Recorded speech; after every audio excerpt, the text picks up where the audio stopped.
我哋潮汕人一向比較樸實，唔一定用名貴嘅食材，而係用心去煮，將簡單嘅食材做出不同嘅菜式、不同嘅風味。比如芋頭好家常，喺我哋個手可以變化好多唔同嘅菜式，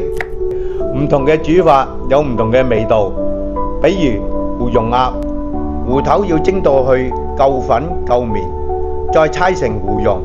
再包起鴨肉，慢火炸到去鬆脆。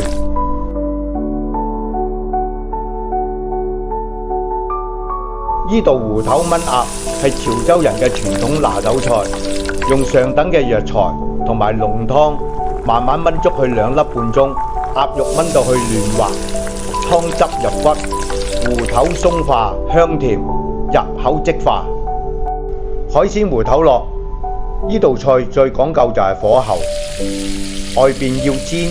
又要炸，金黃色同埋香脆，裏邊要保持海鮮嘅水分、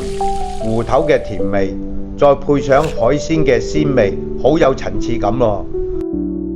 煮芋泥要有耐性，唔可以急，一邊鏟一邊加糖，等到個甜味慢慢滲入個芋頭嗰度，慢慢同糖融合，咁樣先至香滑同埋香。每一種做法同埋每一種口感都係唔一樣嘅，最關鍵就係芋香行先，聞到香先。